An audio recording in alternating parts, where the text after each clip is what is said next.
There's a lot of discussion on the internet right now about string walking, gap, and various shooting forms and aiming techniques. A lot of it caused by pictures of IBO traditional whirls and seeing the different styles that were there.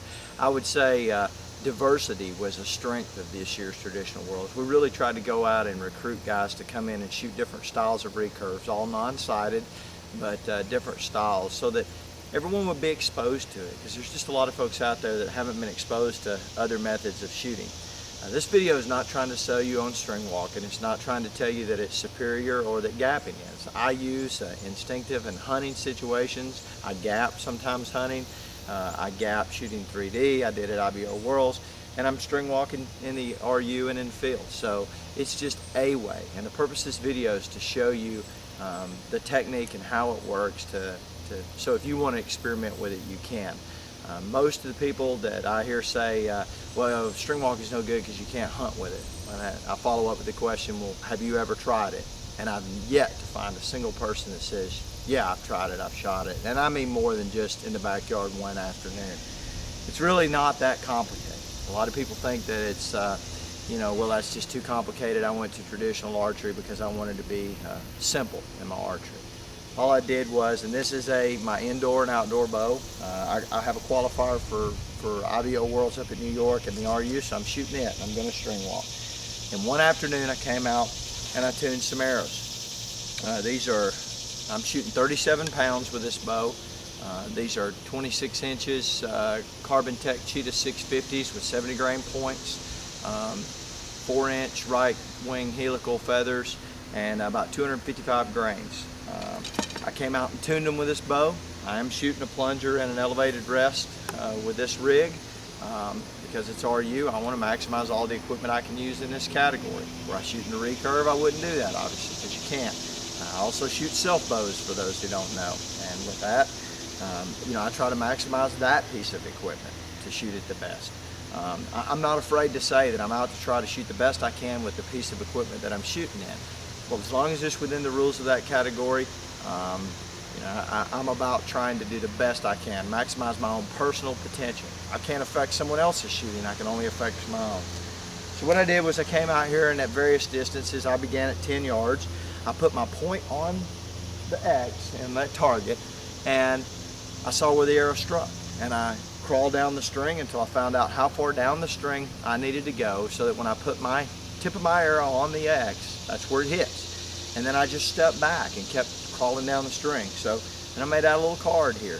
10 yards, 16 stitches, 12 yards is 15, and really it's a stitch about every 2 to 3 yards, all the way back to, I did it to 40 because I'll be shooting out to about 30, 35 yards at this next shoot. You could mark your tab if you were hunting like that. It isn't hard to estimate the distance out to 30 yards. Most everybody can do it, pretty close. And if you're shooting a flat, fast arrow and you're off a couple of yards, it's no big deal. So you miss by 2 or 3 inches. You're still in the 10 ring for scoring, and you're still well within the kill on an animal. I have a tab. I shoot a Bateman tab for string walking. I have a little piece of steel that I put over it. I drill holes in, and I'll let you see that. I just stitched in that little piece of steel, and then I can count down that on all of them. There's nothing written on there or anything. In FITA, you got to memorize it. In FAA, you can carry a note card if you want to with all your crawls on there. IBO, you can write it down. You can take notes all you want to. It's target archery. You're going to see that this bow's loud. I'm crawling down the string. It's out of tune when you're way down the string. I'm shooting it for target archery, not hunting with it. So I can't emphasize enough that I'm just trying to maximize the capability of the bow that I'm using for the class I'm shooting in. And I'm not trying to sell anybody on anything. I'm simply trying to expose you to other ways. No one should care what you shoot, and you shouldn't care what other people think about the way you shoot. But you should go out and experiment to find out how you shoot best. What works for you personally? You may absolutely despise string walking, maybe gapping. Instinctive may be the way for you. Or you may have problems with instinctive and you just can't quite figure it out. But gapping works for you. 3-under may work for you. Split finger may work for you. It's just a place to put your fingers on the string. All right, so I'm going to show you how this works. We'll back out here. We'll start at 10. I'll shoot a couple arrows at 10 yards. We'll move back to 12, 15, 17, 20, 22. We'll just keep going back. We'll shoot these targets. All I'm doing is crawling down the string, and crawling down the string and then shooting the shot, putting the point right on the X. It's not to say that I ain't gonna miss. I'm human. I got to make the shot no matter how I aim. So if you can see that right there, I just bump that tab up underneath the nock of the arrow, count down those stitches, put my thumb on it, then take the tab down to my thumb, pull the arrow back, and execute the shot. All right, that's how we'll do it. Okay, we'll start at 10. 10 is 16 stitches. Put the tab up under and count down.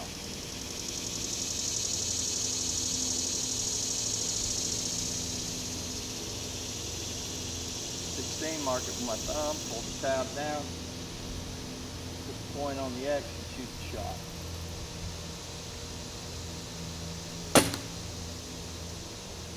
Go to 12. About 12 right in there. 12 should be 15 stitches.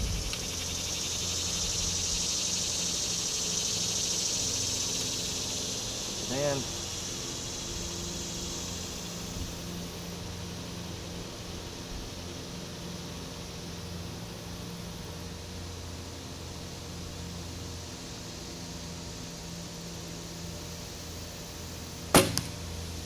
out the left a little bit, but distance is right. That would have still been in the 10 ring. There's a little jimmy involved in the shot.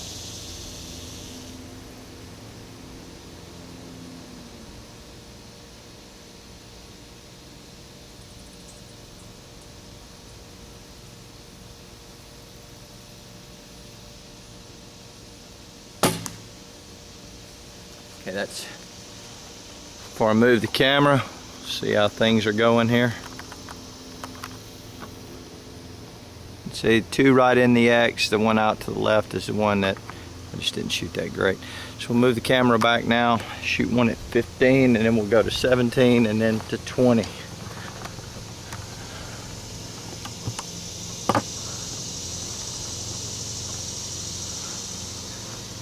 Okay, 15 yards, 14 stitches. About right here. Like I said, if it's a fast arrow, ain't that big a deal.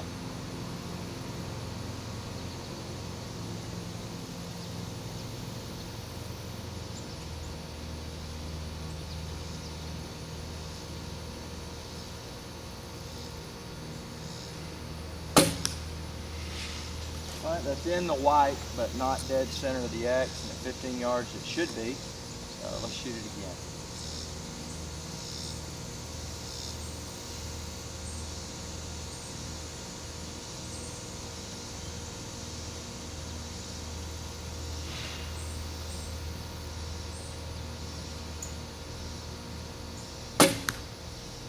Okay, that's in the white.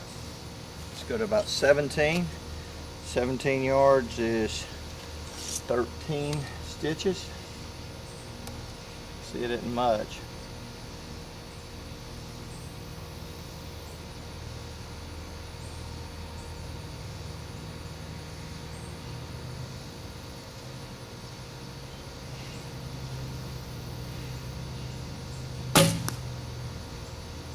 Okay, again, zoom in and take just a quick look. All those are well within the 4 ring. I got that one out there to the left and then one a little bit low, but we're talking an inch or so. All those would be in the 10 ring on an animal, or on a foam animal, and they would be kills on a regular animal. So let's go to 20. 20 is 12.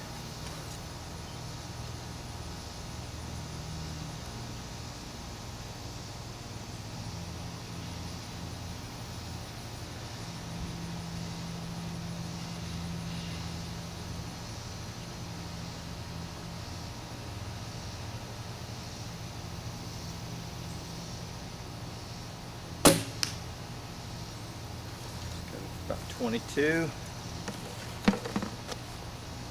22 is 11.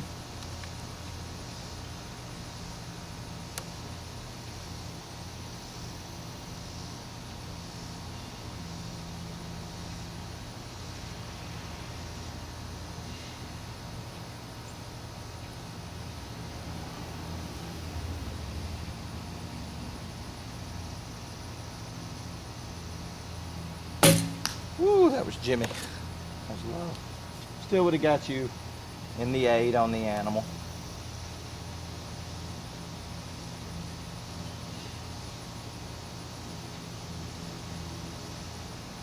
It's still hot. It's about 92 degrees and high humidity here in Tennessee.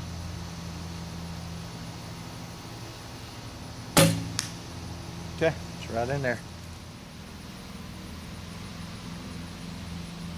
Okay, this is 25. We'll pick up at 25. 9 stitches.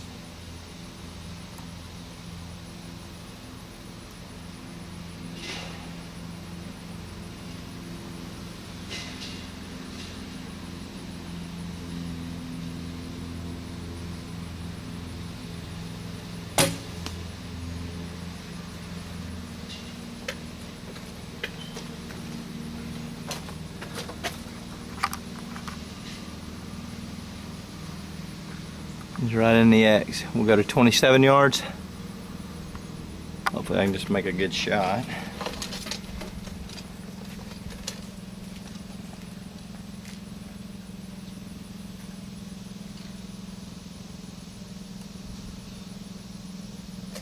Seven is 8 stitches, so one more stitch down.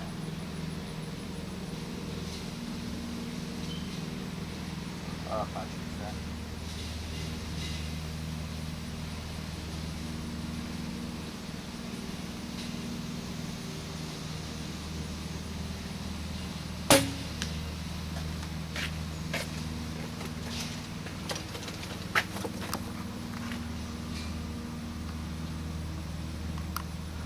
Okay, that one is right in there. It's just under the other one.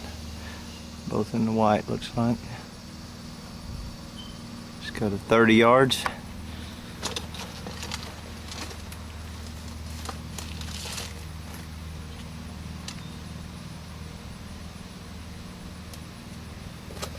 $30 is 6.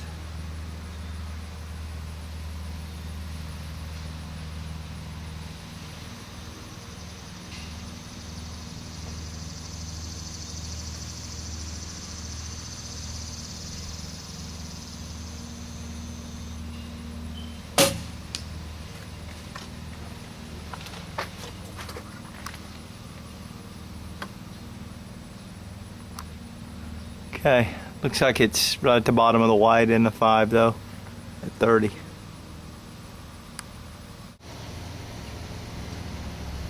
Now we'll just do a walk back from 10 to 20, shooting that arrow at each one. Like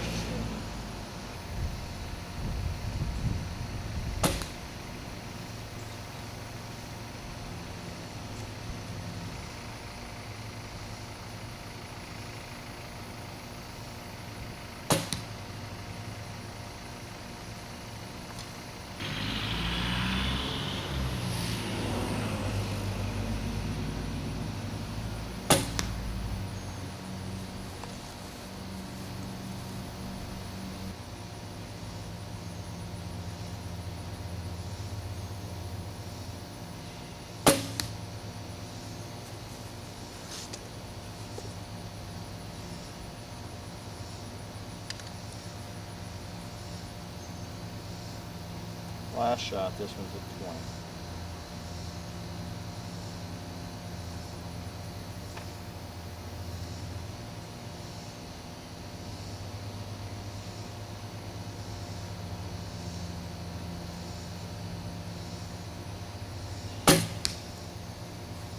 Okay, you don't believe string walking is effective? Let's go take a look at this. Ain't gonna cut it off.